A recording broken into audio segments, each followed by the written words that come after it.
Mateo! Huwag mo isakay si... Mateo, Ay, si Mateo.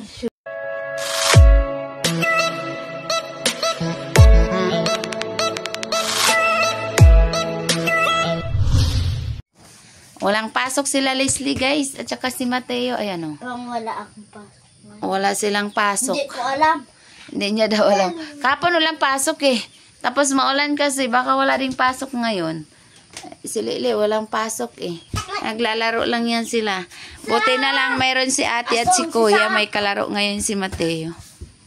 Iwan lang natin to ngayon si Mateo, guys. Kasi may home service massage tayo. Tapos doon na rin siguro ako mag-edit at saka mag-upload nitong aking mga video. Kasi nga, wala ngang internet dito. May signal naman. Walang guys, walang kuryente. Blackout. Kaya hindi kami makapag Lobat na rin yung mga phone ko. Si Sarah tuwang-tuwa kasi nga merong kuya at ate. Mateo! Huwag mo isakay si... Mateo, Ay, si Mateo. No. Gusto niya makipaglaro. Happy ang bata. Ganyan. Iwan lang natin to si Mateo ulit. Kasi nga, yung motor ko, walang guys, walang brake sa harap. Sa likod lang, kaya iwan lang lagi si Mateo. Paggabi, dito natin kinukuha siya. Kaya tulog na ginigising ko kasi pag nagising siya, gusto niyang umuwi.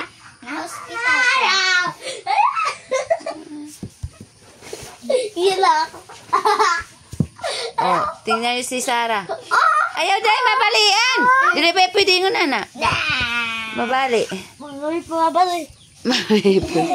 Pasaway. Pasaway. Kasi nga wala si Mailin. Nagdamo sila Nagdamo sila sa guys, sa tubuhan. Nag-arawan. Kaya yung mga bata, si mama pa rin yung maiiwan.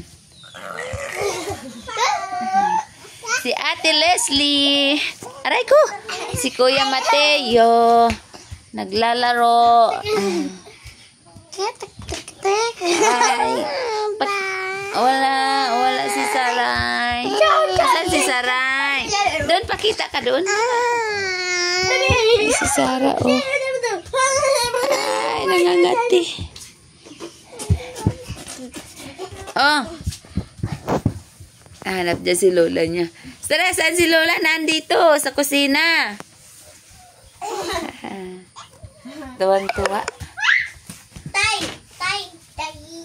Baka patay. Bye-bye na guys. Lobat na talaga. 10%. Diyos ko.